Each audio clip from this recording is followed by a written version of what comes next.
Hello everyone, welcome to concept clarity and tricks. आज हम discuss करने वाले हैं दो important state, that is Carnatic और दूसरा त्रावणकोर, जिसमें हम बात करेंगे कि ये किस तरीके से अपने आप को इस्टेब्लिश करते हैं और दूसरा ये कैसे ब्रिटिश इन्फ्लुएंस में चले जाएंगे उसके बारे में। तो ध्यान से देखना है, ध्यान से समझना है, बहुत इंपॉर्टेंट वीडियो है। चलिए शुरू करते हैं। सबसे पहले हम डिस्कशन करते हैं कर्नाटिक के बारे में।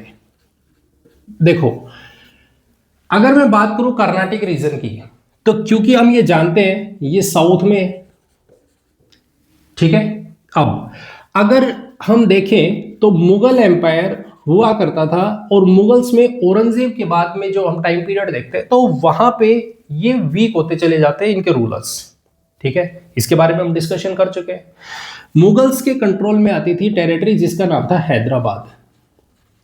हैदराबाद, ठीक है। अगर हम इस तरीके से इसको बनाए तो कुछ ऐसा देखने को मिलता है। यहां पे मराठास बैठे हुए हैं, ये हैदराबाद है और हैदराबाद में ही कर्नाटिक रीजन है कुछ इस तरीके से, ठीक है।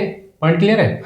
ये मराठास बैठे हैं, समझना अब इनके रोल को समझना किस तरीके से खेल चल रहे हैं। हैदराबाद जो कि सूबा हुआ करता था मुगल्स का, और हैदराबाद के ही जो गवर्न करने के लिए, हैदराबाद को गवर्न करने के लिए, क्योंकि अब मुगल एम्परर तो सारे का सारा देखेगा नहीं ना हर जगह पे, तो उसने अपने गवर्नर्स को अपॉइंट कर रखा था। तो हैदराबाद में जो गवर्नर होता था उसको हम बोलते थे निजाम, इसको गवर्न करने के लिए। तो निजाम को बोल रखा था कि भाई आप हैदराबाद को संभालिए, और हैदराबाद के ही अंडर आता था कर्नाटिक। मतलब हम ये कह सकते हैं कि कर्नाटिक एक तरीके से टेरिटरी था हैदराबाद का, ठीक है, जो कि मुगल एम्पायर के कंट्रोल में था। और इसको चलाने वाले कौन थे? निजाम। पॉइंट क्लियर है? पॉइंट क्लियर है। निजाम अब ऐसा तो है नहीं भाई पूरे के पूरे हैदराबाद को चलाएगा, यहां पे भी कुछ ऐसे लोग होंगे जो निजाम के भी अंडर काम करेंगे, तो जिनको हम बोलते थे डेप्यूटी गवर्नर। क्या बोलते थे? डेप्यूटी गवर्नर, ठीक है, जो किसके अंडर काम करते थे? गवर्नर के अंडर। ये चलाते थे छोटे छोटे जो भी टेरिटरी है। जैसे मान लो हमारे पास में, जैसे आज के टाइम में पूरा इंडिया है, इंडिया के अंडर छोटे छोटे स्टेट्स है बहुत सारे, ठीक है। इन स्टेट्स में अलग अलग लोग बैठे हुए, सीएम बैठे हुए, ऊपर पीएम बैठा है तो नीचे सीएम बैठे हैं। कुछ इसी तरीके का सिस्टम चल रहा है। यहां पे हैदराबाद में गवर्नर को बना दिया कि आप संभालिए। अब हैदराबाद में भी छोटे छोटे पार्ट्स हैं, छोटे छोटे स्टेट्स हैं, उनको गवर्न करने के लिए डेप्यूटी गवर्नर अपॉइंट कर दिए, वो बैठे जो कर्नाटिक रीजन को चलाने लग रहे हैं। पॉइंट क्लियर है। अब जब तक ये डेप्यूटी गवर्नर वीक होंगे तब तक तो कोई दिक्कत नहीं है, तब तक तो ठीक है, सब चीजें स्मूथली चलती रहेंगी। जिस दिन ये डेप्यूटी गवर्नर अपने आप को स्ट्रॉन्ग फील करेगा कि भाई हमें इंडिपेंडेंट होना चाहिए, हमें अपने आप को अलग स्टेट का दर्जा देना चाहिए, ठीक है, क्योंकि हम टैक्सेस तो दे ही रहे हैं, तो हम सीधा डायरेक्टली सेंटर को ही दे देते हैं। तो यहां से हमें देखने को मिलता है एक डेप्यूटी गवर्नर आते हैं जिसका नाम है 1710 के पीरियड में, दैट इज नोन एज सदातुल्ला। सदातुल्ला, ठीक है। इस पीरियड में हमें देखने को मिलता है कि कर्नाटिक रीजन अपने आप को इंडिपेंडेंट करने की कोशिश करेगा, और यहां से सारा इंफ्लुएंस किसका देखने को मिलता है? सदातुल्ला का, जो कहेगा कि भाई हम क्यों और कब तक निजाम्स की गुलामी करेंगे, ठीक है। पॉइंट क्लियर है। तो ये इंडिपेंडेंट करेगा।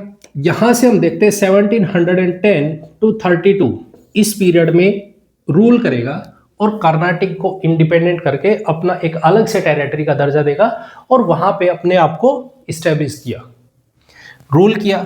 अब सदातुल्ला के नीचे आता है दोस्त अली,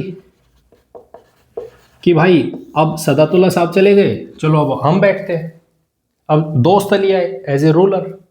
अब इनके साथ में क्या प्रॉब्लम चल रही है? 1732 के पीरियड में आते हैं और 40 तक रूल करेंगे।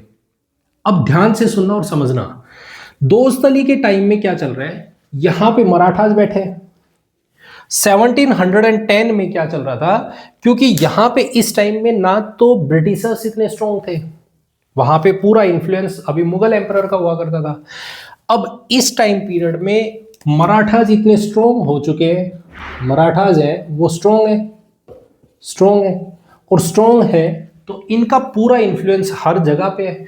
ऊपर से ये चौथ कलेक्शन कर रहे हैं, इनका काम क्या हो रहा है, हर जगह पे जाते हैं, वहां पे रेड करते हैं, ऊपर से वहां से कलेक्शन करके आते हैं, रिसोर्सेज कलेक्ट कर रहे हैं। ये उस पीरियड में आ रहे हैं जब ये पीक पॉइंट पे मराठास वीक पीक पॉइंट पे, और मराठास में कौन बैठा है इस टाइम में, बाजीराव। मराठास में कौन बैठा है, बाजीराव। तो ये पूरी तरीके से अपना डोमिनेशन साउथ में बिठा के रखे हैं, ठीक है। तो यहां हम देखते हैं दोस्त अली जो इस पीरियड में आ रहे हैं। अब ये चीज कहेंगे कि भाई एक्चुअल में हम यहां पे इस रीजन में तो बैठे हैं, हम नहीं देंगे यहां पे चौथ। जो मराठाज यहां से चौथ कलेक्शन कर रहे हैं, हम उनको चौथ नहीं देंगे। अब इनको सपोर्ट करने वाला कौन था, देखो एक था इनका बेटा जिसका नाम है अनवरुद्दीन। अनवरुद्दीन ये इनका बेटा है। अगर हम दूसरी तरफ देखें तो इनका सन इन लॉ है जिसका नाम है चांदा साहब। चांदा साहब, ठीक है। दो है, एक बेटा अनवरुद्दीन, एक इसका सन इन लॉ दैट इज चांदा साहब। चांदा साहब और दोस्त अली दोनों के दोनों एक दूसरे के साथ मिले हुए हैं। इन्होंने कहा कि डैडी आप टेंशन ना लो, आप जो करना चाहते हो करिए, चौथ नहीं देना चाहते मत दीजिए। मतलब इनको पूरी तरीके से एक्साइट किया। दोस्त अली की इस वजह को देखते हुए मराठाज ने कहा कि भाई चौथ नहीं दोगे, जब सारे स्टेट्स दे रहे तो आप क्यों नहीं दोगे। बोले नहीं हम नहीं देंगे। तो नहीं दोगे तो चलो आपके ऊपर अटैक करते हैं। तो यहाँ पे दोस्त अली पे अटैक किया गया बाई मराठा बाजीराव, ठीक है। तो बाजीराव ने जैसे अटैक किया तो दोस्त अली को मार दिया। दोस्त अली को मार के चांदा साहब जो इसको सपोर्ट कर रहे थे इसको अपने साथ में उठा ले गए कि चल भाई तेरा खेल खत्म, चले गए, ठीक है। और रूलर बना गए अनवरुद्दीन को 1740 में, ठीक है। अब इसके बाद हम देखते हैं 1746 में 46 टू 48 हमें कार्नाटिक फर्स्ट वॉर देखने को मिलता है। और उसमें हम देखते हैं कि किस तरह से यहाँ पे जो फ्रेंच है और इंग्लिश है उनके बीच में हमारे पास कार्नाटिक फर्स्ट वॉर होती है। ये हम डिस्कशन कर चुके हैं अच्छे से। वहां पे हम देखते हैं कि कैसे जो फ्रेंच है उन्होंने जाके किससे गुहार लगाई, यहाँ कर्नाटक के रूलर दैट इज अनवरुद्दीन कि भाई हमारी हेल्प कीजिए, हम आपको टेरिटरी देंगे, आप टेंशन मत लीजिएगा, लेकिन हमारी वॉर के बीच में मत आना। तो इनका बेटा है महफूज खान, ये हम डिस्कशन कर चुके हैं। महफूज खान जब वो बैटल जीत जाते हैं तो उसके बाद में महफूज खान को भेजा जाता है कि जाओ अब टेरिटरी लेके आओ। तो इस तरीके की इन्होंने यहाँ पे उंगली करना शुरू किया ब्रिटिशर्स और फ्रेंच वॉर के बीच में। तो यहाँ पे हमने देखा कि किस तरह से फ्रेंच इनको तबाह कर देते पूरी तरीके से, और ये टेरिटरी अपने कंट्रोल में, इंग्लिश अपने कंट्रोल में लेके आ जाते हैं। और वो कैसे सेकेंड वॉर, जो कर्नाटिक सेकेंड वॉर होता है, वहाँ पे किस तरीके से वो किंग मेकर के फॉर्म में निकल के आते हैं, वो हम डिस्कशन कर चुके हैं, ठीक है। तो ये धीरे धीरे पूरी टेरिटरी खत्म हो जाती है। कर्नाटिक फर्स्ट कर्नाटिक सेकेंड में कंप्लीटली अपने हाथ में ले लेते हैं पूरा रूल। अब ये अपने रूल को ऐसे ही चलाएंगे, इनको कठपुतले बना के बिठा दिया कि ठीक है आप अपना काम करना चाहते हो, यहाँ पे बैठना चाहते हो बैठिए, लेकिन आपका इतना ज़्यादा इन्फ्लुएंस यहाँ पे नहीं होगा, रोल नहीं होगा। अब जब हम देखते हैं 1848 में, ठीक है, तो यहाँ पे डलहौजी आएगा और वो पूरी तरीके से इसको अपने कंट्रोल में ले लेगा कि भाई आप हटो, बस आपका खेल खत्म, जितना रूलर आपको बनना था। देखो टाइम तो बहुत खींच दिया हमने, 1848 में आपको अपने कंट्रोल में लेके आ रहे हैं और आपको पूरी तरीके से एनेक्स कर रहे हैं, ठीक है। तो इस तरीके से कर्नाटक का एनेक्सेशन होता है और वो ईस्ट इंडिया कंपनी, हालांकि फिर वो ब्रिटिशर्स बन जाएंगे, कि ब्रिटिशर्स का पार्ट बनेंगे, टेरिटरी का पार्ट बनेंगे। पॉइंट क्लियर है, पॉइंट क्लियर। तो इस तरीके से कर्नाटक को उन्होंने खत्म किया। अब बात करते हैं हमारे पास में दूसरा state that is known as Travancore. देखिए उसमें क्या होता है समझना। सेकेंड स्टेट है दैट इज त्रावणकोर। पहले हम इसकी लोकेशन देखते हैं, त्रावणकोर की लोकेशन क्या है। तो लोकेशन इसकी बिल्कुल साउथ में, डीप साउथ अगर यदि हम बात करें, बिल्कुल नीचे है त्रावणकोर। और त्रावणकोर के ऊपर बैठा हुआ है त्रावणकोर, इसके ऊपर बैठा हुआ है मैसूर। मैसूर, ठीक है। मैसूर के बारे में हम डिस्कशन कर चुके हैं। अब समझना और ध्यान से सुनना, त्रावणकोर एक्चुअल में 4 रजवाड़े यहां पे हुआ करते थे, ठीक है। कौन कौन से? पहला कलिकट, दूसरा चिराकल, तीसरा कोची और चौथा त्रावणकोर। त्रावणकोर, इस तरह से ये चार हमारे पास में क्या होते थे, रजवाड़े। ठीक है, अब ध्यान से समझना, आपको सबसे पहली चीज तो ये नॉर्थ से साउथ ऑर्डर पता होना चाहिए कि साउथ में ये किस तरीके से एग्जिस्ट करते हैं। तो ये नॉर्थ, सबसे ऊपर नॉर्थ में कौन है, कलिकट, उसके बाद चिराकल, उसके बाद कोची, फिर लास्ट में त्रावणकोर। ठीक है, इन चारों में क्या प्रॉब्लम है, इन चारों में प्रॉब्लम है वो नॉन यूनिटी की है।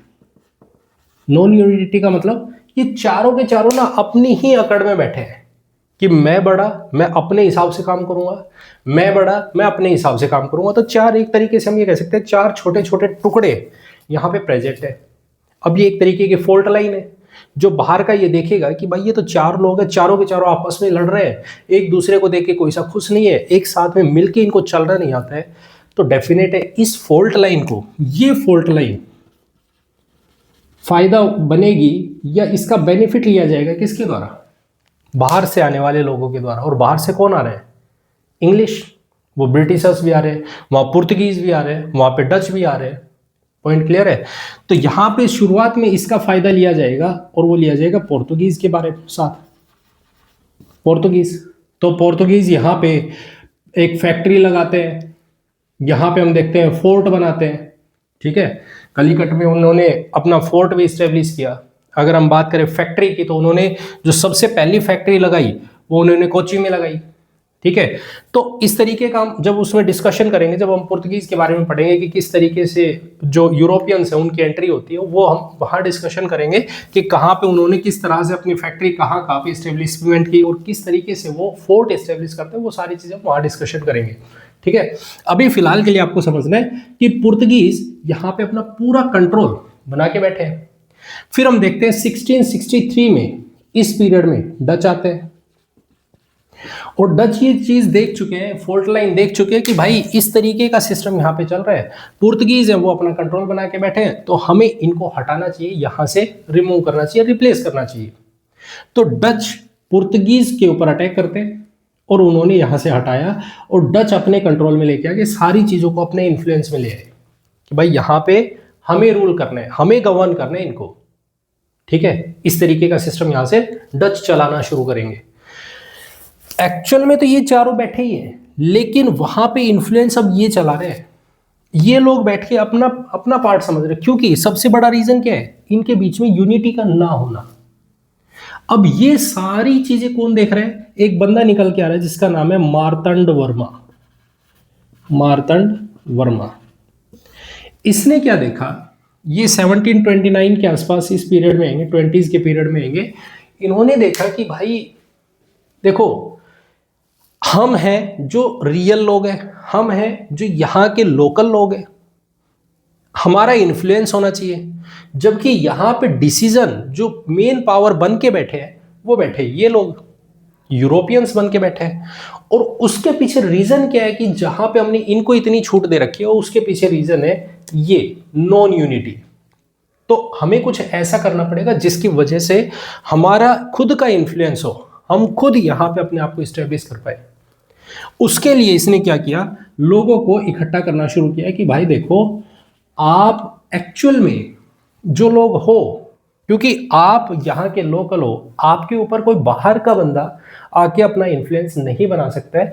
उसके लिए आप सभी को इकट्ठा होना पड़ेगा। पहले आप जो ये 4 स्टेट बने बैठे हो ना, आपको पहले इन चारों को एक होना पड़ेगा। ठीक है, तो यहां पे मार्तंड वर्मा इन सभी को इकट्ठा करते हैं और इकट्ठा करते हैं तो यहां से त्रावणकोर प्लस कोची आपस में मिलते हैं और एक अपनी कैपिटल इस्टेब्लिशमेंट करते हैं जिसका नाम है तिरुवनंतपुरम। ठीक है, अपनी कैपिटल इस्टेब्लिश कर दी और यहां पे ये अपने आप को सिचुएट करते हैं। जैसे ये इकट्ठे हुए, अब ये चीज डच देख रहे हैं कि भाई ये क्या हो रहा है, ये लोग आपस में इकट्ठा होने लगे, क्योंकि अगर ये इकट्ठा होंगे तो हमें उठा के यहां से बाहर फेंकेंगे, अपना रूल नहीं चलाने देंगे। तो यहां पे मार्तंड वर्मा और डच, इनके बीच में, डच प्लस मार्तंड वर्मा, इनके बीच में एक बैटल होती है, that is known as battle of Colachel. Colachel, battle of Colachel. आपसे पूछा जाएगा बैटल ऑफ कोलाचेल किसके बीच में होती है, तो डच और किसके बीच में, मार्तंड वर्मा, ठीक है, जो कि तिरुवनंतपुरम में है। पॉइंट क्लियर है, इनके बीच में होती है और डचों को यहां से निकाला जाता है और बाहर फेंका जाता है, भाई निकलिए आप यहां से, आपका यहाँ कोई काम ही नहीं है, आप यहाँ क्या कर रहे हो, ठीक है। पॉइंट क्लियर, पॉइंट क्लियर, यहां तक कोई डाउट नहीं है, ठीक है। अब जैसे ये चलता रहा, धीरे धीरे धीरे धीरे इन्होंने, मार्तंड वर्मा ने अपने आप को इस्टेब्लिशमेंट कर लिया, अपना रूल इस्टेब्लिश कर लिया। फिर इसके बाद में नए रूलर्स आएंगे। अब यहाँ पे इस टेरिटरी का जो मेन रोल है वो क्या है, क्योंकि एक तो ये डीप साउथ में है, डीप साउथ में, तो डायरेक्टली अगर हम बात करें मुगल एम्पायर का, ये पार्ट नहीं है, मुगल्स का तो पार्ट नहीं है। अगर हम बात करें, मुगल्स साउथ में गए लेकिन वहां पे पॉलिटिकली अपना इन्फ्लुएंस बनाते हैं, वो इनको पूरी तरीके से कंसोलिडेट नहीं कर पाएंगे। मेन रीजन क्या है, मेन रीजन एक तो क्योंकि डीप साउथ में इसकी ज्योग्राफी ऐसी है, ऊपर से अगर हम बात करें तो यहाँ पे लैंड बहुत अच्छी है, दूसरा कोस्ट, ये एरिया कोस्टल एरिया है, तो यहां से ट्रेड करना बहुत आसान है, तो बहुत ही अच्छा यहां से रिसोर्स कलेक्शन बहुत अच्छा होता है, ठीक है। तो इसकी इंपॉर्टेंस बहुत ज्यादा है, बहुत हाई इंपॉर्टेंस है। इसी वजह से अब क्या होगा, मैसूर जो इनके ऊपर बैठा हुआ है, मैसूर में रूलर्स आए हुए हैं, उन्होंने यहाँ पे सपोर्ट करना शुरू कर दिया कि भाई देखो एक काम करो, आप अच्छे से अपने आप को फ्लरिश कीजिए, डेवलपमेंट करो, अपना डेवलपमेंट करते रहिए, ठीक है। तो पहले रूलर आए मार्तंड वर्मा, उस टाइम में सब चीजें नॉर्मल चलती रही। फिर आते हैं दूसरे रूलर जिनका नाम है राजा वर्मा, ठीक है, दूसरे रूलर है जिनका नाम है राजा वर्मा, राजा वर्मा। उनके सामने भी बातें होने लगी कि भाई देखो आप अपना, कौन बोल रही है, मैसूर स्टेट है जो इनके ऊपर बैठा हुआ है, ये कह रहा है अपना डेवलपमेंट करिए, आप टेंशन मत लो, हम आपके साथ में बैठे हैं, आप घबराओ नहीं, आप अपना इंप्रूवमेंट करते रहिए, आगे बढ़ते रहिए, ठीक है। अब ये इस तरीके का काम कर रहे हैं कि ठीक है भाई डेवलपमेंट करनी है, डेवलपमेंट करनी है। अब यहाँ पे मैसूर स्टेट में हम देखते हैं धीरे धीरे, जब 1790s का पीरियड आता है तो उस टाइम में टीपू सुल्तान पूरी पावर में आ जाता है, टीपू सुल्तान अपना इफेक्ट बना चुका है। अब टीपू सुल्तान, क्योंकि इस टाइम में हम देखते हैं 1792 में east India company Tipu Sultan को तबाह करके जा चुकी है, और तबाह करके क्यों गई, क्योंकि ईस्ट इंडिया कंपनी ने यहां पे, अगर हम बात करें तो ईस्ट इंडिया कंपनी का जो चीफ है, जो गवर्नर जनरल ऑफ बंगाल है, वो यहां से इसके बेटों को उठा ले गया, ऊपर से इसके ऊपर चार्ज लगा गया कि भाई आप 3 करोड़ रुपए लेके आइए मेरे पास में। अब टीपू सुल्तान को पैसा चाहिए, अब पैसे के लिए वो कहां जाए, तो उसके लिए इसने कहा कि मुझे रिसोर्सेज तो कलेक्ट करने पड़ेंगे, तो रिसोर्सेज कलेक्ट करने के लिए इसने दबाव डालना शुरू कर दिया, प्रेशर किसके ऊपर, त्रावणकोर पे, कि भाई मुझे पैसा दो, मुझे रिसोर्सेज दो, मुझे रिसोर्सेज चाहिए, मुझे रिसोर्सेज चाहिए। त्रावणकोर क्या कर चुका है, त्रावणकोर ने ईस्ट इंडिया कंपनी के साथ में मिलके अपने बीच में ट्रीटी कर ली, अगर हमारे साथ में किसी भी तरीके की, क्योंकि ईस्ट इंडिया कंपनी को पता है कि ऊपर मैसूर बैठा है, वो अपने आप को स्ट्रॉन्ग करेगा, तो अगर वो स्ट्रॉन्ग करेगा तो डेफिनेट वो नीचे वाले के जो छोटी टेरिटरीज है उन पे अपना इन्फ्लुएंस बनाएगा। अगर हमें यहाँ पे इस्टेब्लिशमेंट रखनी है, इसके इन्फ्लुएंस को रोकना है, तो हमें छोटे स्टेट्स को अपने कंट्रोल में लाना पड़ेगा। तो इसने बोल दिया ट्रीटी करके कि अगर आपके ऊपर कोई भी एक्सटर्नल किसी भी तरीके का प्रेशर आता है तो आप हमें याद कीजिएगा, हम आपकी सपोर्ट करेंगे, आपके साथ में खड़े रहेंगे। इस तरीके की इन्होंने ट्रीटी कर ली। जैसे यहाँ से टीपू सुल्तान का इफेक्ट आना शुरू होता है तो ये पहुंच जाते हैं ईस्ट इंडिया कंपनी के पास कि हमारी हेल्प कीजिए, और जैसे ये हेल्प के लिए आएंगे तो ये सीधा यहाँ पे लड़ाई करना शुरू करेंगे, ठीक है। तो इस तरीके का हमें यहाँ पे देखने को मिलता है कि त्रावणकोर को ईस्ट इंडिया कंपनी अपने इन्फ्लुएंस में कंप्लीटली ला चुकी है, और जैसे ये अटैक होता है उसके बाद ईस्ट इंडिया कंपनी त्रावणकोर के सामने लेके आती है एक ब्लैंक पेज, क्योंकि अब पूरा कंट्रोल ईस्ट इंडिया कंपनी अपना साउथ में बना चुकी है। तो वो ब्लैंक पेज लेके आए, बोले भाई साइन कर रहे तो यहाँ, बोले क्या है इस पे, बोले साइन करो पहले, क्या करना है। तो यहाँ पे इन्होंने पॉइंट्स लिखे कि भाई देखो आपके साथ में हम सब्सिडरी अलायंस कर रहे हैं। बोले ये क्या है, बोले ये बताएंगे बाद में, आप साइन कीजिए कि एक अलायंस है, ठीक है, इस पे आप साइन कीजिए।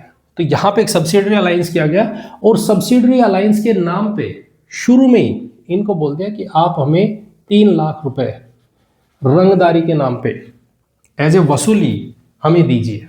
बोले भाई ये किस नाम के पैसे, कहाँ से लाए इतने पैसे और कैसे दे दे आपको।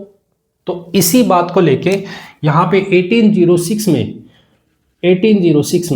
एक इनके दीवान हुआ करते थे, दैट इज वेलुथम्पी।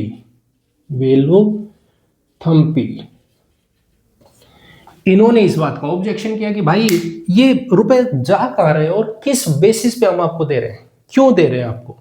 ये अपोजिशन जब किया जाएगा तो ऑब्वियस है ईस्ट इंडिया कंपनी इसको कहेगी कि तो हम लोग हमारे अगेंस्ट रिवोल्ट कर रहे हैं। तो वेलुथम्पी जो हम त्रावणकोर का विद्रोह बोलते हैं, रिवोल्ट ऑफ त्रावणकोर बोलते हैं, तो वो यहीं से निकल के आता है। किसके अगेंस्ट आता है, सब्सिडरी अलायंस के अगेंस्ट, कि आप हमारे ऊपर थोपने लग रहे हो चीज़ों को, क्यों, ठीक है। तो इस तरीके का हमें यहाँ पे काम देखने को मिलते हैं, कहाँ पे, त्रावणकोर में, ठीक है। तो आपको ये छोटे छोटे पॉइंट्स पता होने चाहिए। फिर हम बाद में देखेंगे कि यहाँ से एक बंदा निकल के आएगा जिसका नाम है रवि वर्मा, ठीक है, जो यहाँ से चला जाएगा गुजरात वाले रीजन में। गुजरात में कौन बैठे, गायकवाड़ बैठे हुए हैं, गायकवाड़, उनके वहाँ पे चले जाते हैं, उनके वहाँ पे अपने आप को इस्टेब्लिशमेंट करते हैं और वो बैठते हैं। गायकवाड़ जो हमने पीछे देखा, ठीक है, कि वो किस तरीके से मराठाओं से अलग हुए थे। देखो जो गायकवाड़ है वो बहुत स्ट्रांग रहे हैं, ठीक है, वो बहुत ही अच्छे तरीके से, जब हम देखेंगे आगे चल के, जब हम मॉडर्न हिस्ट्री को और आगे डिटेल में समझेंगे तो वहाँ पे हम समझेंगे कि कैसे ये जब 1911 में, ठीक है, ईस्ट इंडिया कंपनी का जो क्राउन वहाँ पे आता है, ठीक है, अपना कोरोनेशन करवाने के लिए, तो उनके रेजिस्टेंस में वो सभा को छोड़ के, असेंबली को छोड़ के वहाँ से चले जाते हैं और उनको अपोज करते हैं। ये सब चीज़ों का डिस्कशन हम आगे चल के करेंगे। तो आपको सिर्फ इतना याद रखना है, राजा रवि वर्मा कहाँ से आए थे, वो त्रावणकोर से आए थे और अपने आप को कहाँ इस्टेब्लिशमेंट करते हैं, गुजरात में जाके, ठीक है। पॉइंट क्लियर है। तो ये पॉइंट्स है हमारे पास में त्रावणकोर को लेके, ठीक है, पॉइंट क्लियर। तो आई होप आपको कर्नाटिक और दूसरा त्रावणकोर का किस तरीके से अगर वो इंडिया में इंक्लूड हुआ, प्लेबिसाइट हुआ, या वहाँ पे हमें इंस्ट्रूमेंट ऑफ एक्सेशन देखने को मिलता है, वो सब चीज़ें हम आगे चल के डिटेल में डिस्कशन करेंगे, ठीक है। इंडिया का पार्ट कैसे बना आगे चल के देखेंगे, ठीक है, पॉइंट क्लियर। तो आई होप आपको ये वीडियो अच्छी लगी तो इसे लाइक, कमेंट एंड शेयर जरूर करें। चैनल को सब्सक्राइब नहीं किया है तो प्लीज़ चैनल को सब्सक्राइब जरूर करें। मिलते हैं नेक्स्ट वीडियो में। Thank you very much and have a nice day. Bye bye, take care.